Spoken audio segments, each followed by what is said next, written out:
Oh, hello. My name is Father Gregory Pine, and I'm a Dominican friar of the province of St. Joseph, and this is Pints with Aquinas. In this episode, I would like to talk about mercy. So you'll often hear mercy used in Christian conversations. So it's a virtue that we want to cultivate. It's also a devotion that we want to practice. You know, the divine mercy made popular by St. Faustina Kowalska.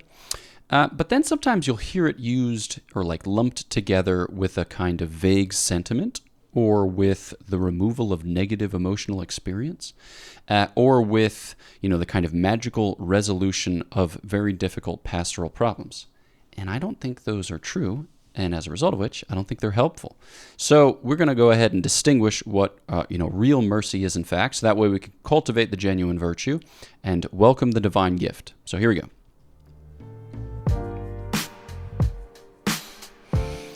All right, so let's talk about a more basic expression, then a more exalted expression, and then a divine expression, and then how that kind of registers in our life. So the most basic expression would be the kind of emotional expression of mercy.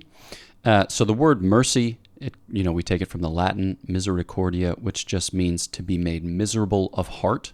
So there's the sense that when you're exhibiting mercy, you're struck with pity for another person. Like the other person finds him or herself in a difficult situation, right? Some kind of loss or devastation or illness or whatever, okay? And you witness that, you see that, and it cuts you to the quick, right? So it makes you experience something of their trial, temptation, sorrow, whatever else, all right? So that'd just be like the emotional experience, as it were, and we would call that pity typically. Now, when we get to the higher registers, and here we're talking about something that we might call like affection, or something that we can just call simply a virtue. So this would be a more like stable and permanent disposition of the human heart that allows us to act easily, promptly, joyfully, under the influence of reason for what is genuinely good. And in the case of mercy, we're talking about a virtue which is associated with charity. So it's a virtue which flows from love. So when St. Thomas will talk about charity, he says that we witness at the heart of charity, one, benevolence, and two, beneficence. So benevolence, like when you will the good of another, and beneficence, when you do the good of another. So with respect to benevolence, he identifies these three interior kind of movements of charity, which are joy, peace, and mercy. And he says in the case of mercy, we're talking about a genuine virtue. So in addition to witnessing, the distress of another and feeling cut to the quick by that distress, mercy goes beyond that, and it seeks to alleviate it, all right? So it seeks to remove whatever hindrance or obstacle or whatever kind of like menace or threat is making that person to be miserable. So it displays something of the strength of love. When we talk about this in an even more exalted sense, when we really get into the nitty-gritty of how charity is at work, basically we're motivated by the love of God, all right? And so you can think about the works of mercy, both corporal and spiritual works of mercy, and then you think about Matthew 25 and the separation of the sheep and the goats, and the criteria according to which the just and the unjust are divided at the end, is on the basis of whether they did it to the least one of these, right? Whether they did it to Christ. And so there's this recognition in mercy that insofar as we share the same human nature, insofar as we are called to partake of the same grace of our Lord Jesus Christ, to pertain to the same mystical body, right? That's Christ, that's a member of his body. It's a member of my body insofar as I too am called to the same solidarity, the same incorporation or membership. So there's a profound sense of mercy, like there's not the alterity or like the kind of difference of justice. It's not so much that it passes away, but that it becomes of secondary importance in light of the fact that you recognize a kind of union or oneness. So it's not like, I will visit you with my mercy. It's like it's not an act of condescension, so much as an act of genuine solidarity and recognition of the common humanity, the common call to the life of grace, the common pertaining to the mystical body, whether potentially or actually. That's like kind of what we're talking about when we talk about the virtue of mercy. Now, you'll hear divine mercy used as an attribute of the Most High God. Now, various attributes are appropriate, are appropriately said of God. So we would say of God, for instance, that he is loving, and that he is just, and that he is merciful, and all these things besides. And it's not like we're adding different attributes to God, like he learned how to be just when he was 15 and he learned how to be merciful when he was 17, because there's no division in God. So when we say of God that he is loving, or that he is just, or that he is merciful, we mean like God just is love, God just is justice, God just is mercy, like God is his attributes. So when we talk about the divine mercy, we're talking about God, all right? And we especially attribute mercy to God, not because he's, cut to the quick, not because he's moved at his core in the way that we are, because God doesn't have emotions, okay? But because he exhibits this second dimension of mercy, of love, charity, and the benevolence that comes from it, to the utmost. Because we said that what is the second dimension? It's to go out to the other and to alleviate the source of his sorrow. Now, when you think about our own lives, what's the deepest source of our sorrow? Well, sin, vice, which merits for us death and alienation from the Most High God. So that's the biggest thing. And God goes out and alleviates the source of our sorrow, or alleviates us from our distress, or alleviates our distress, whatever you're supposed to say about alleviates there. I'm getting myself all tripped up. And he does so in sovereign fashion. So we make this distinction, and that definition there of like the two dimensions of mercy is taken from St. Augustine. So we would leave the first part behind and hold fast to the second part.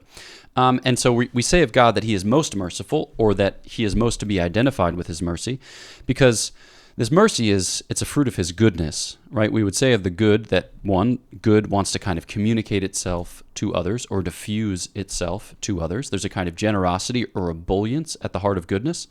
And in the case of those most marked or those most evident signs of goodness, we can often see them by comparison to or in contrast with signs of evilness, all right? That's not a word. Signs of evil, right? So when you alleviate the source of some evil, or when you alleviate evil, whatever you're supposed to say of alleviate, when you address an evil and call forth from it some kind of goodness, that testifies most manifestly to the goodness of God, in the case of his acting vis-a-vis his creatures, okay? And so St. Thomas will say that mercy is in fact the foundation of all of God's interaction with creation. Interaction probably isn't the best word, but you'll think of words which are better suited. So it's the foundation of all of God's operation in creation, because it's an expression of goodness, and specifically of a gratuitous goodness, like a good that's not necessarily called for, because when we're talking about mercy, obviously we're thinking about it, kind of held in tension with justice. And when you talk about justice, you're talking about what's owed. And when you're talking about mercy, you're talking about something beyond what's owed, something more than what's owed, something that not so much steps outside of considerations of what is owed, but supplies an abundance, okay? So the very fact that we exist, right, this could not have been, or this could have been very much otherwise, is a sign of God's goodness, right, the gratuitousness or the gratuity of God's goodness.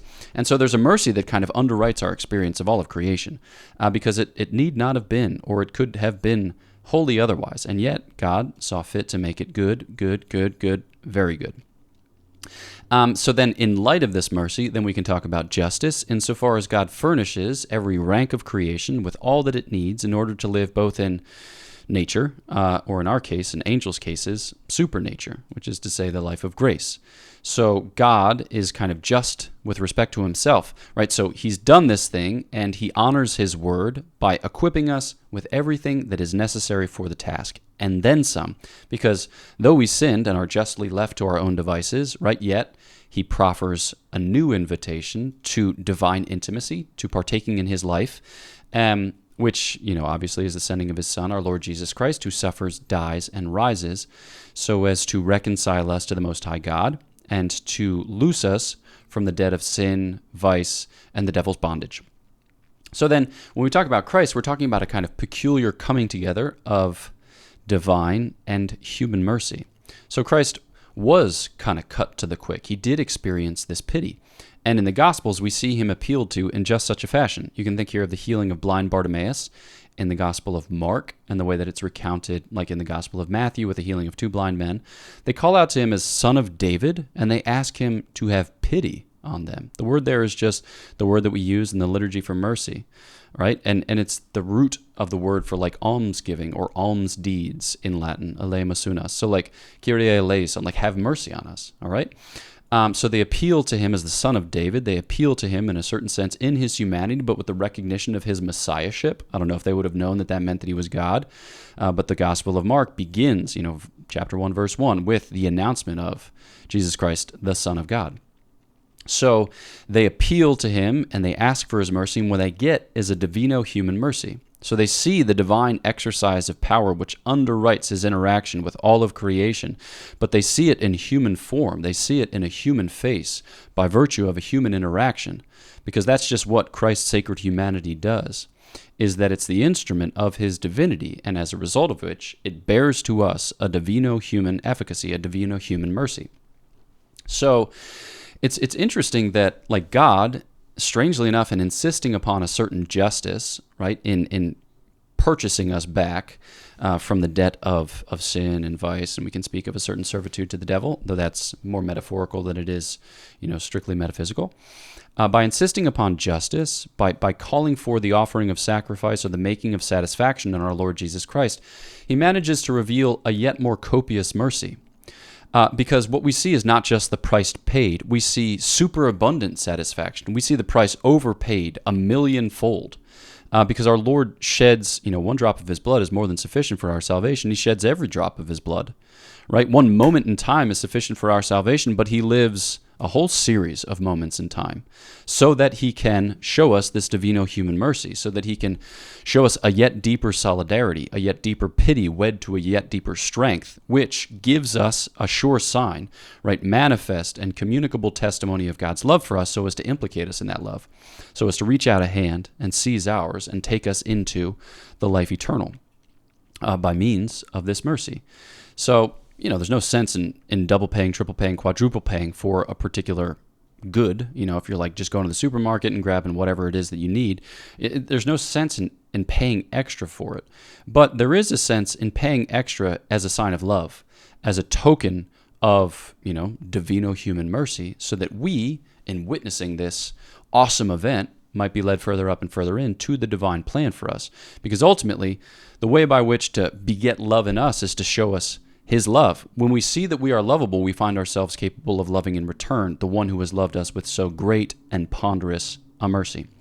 So I think that, what then does that mean for us in the exercise of mercy? Our mercy is to be a genuinely human mercy, patterned on the divine mercy and made manifest and communicable in our Lord Jesus Christ. We lay hold of his. So we don't set aside punishment in a certain sense, right? But we ask that it be communicated in terms of the love which is at its heart. So let's just be very concrete, very practical. Like when somebody offends you, okay, you're responsible for forgiving them, all right? And you're responsible for visiting upon them a kind of mercy in their need, in their destitution, in their devastation, right? And so that'll mean, one, insisting on a certain justice, that they apologize or trying to call forth their apology, but still you're responsible for forgiving them regardless of whether or not they do. And maybe they do ask for your apology, and you might be tempted to say, it doesn't matter because the conflict of it or the tension of it is somewhat uncomfortable. But maybe I would challenge you in that circumstance to say, I forgive you, because it did hurt, right? But you're capable of overcoming the hurt by love, because effectively when you forgive, you're choosing to love, whereas formerly there was hurt. And in doing so, you deal with the fault and you provide a path to then resolve the punishment. Because when you wed your heart to a punishment and say, I will undertake whatever it is that it's required or that's necessary to heal this, right, to grow this, then you show the person whom you have offended how deep is the affection which now is present in the relationship, and that has a way of making satisfaction and thereby effecting a reconciliation. So, mercy doesn't mean to look beyond or look past. It means to look at, decidedly at, not, over, under, or around, but in and through. And to say, yes, I acknowledge this hurt, but yes, I affirm a deeper love, because I believe that it can heal and can grow, and I believe that we can be reconciled.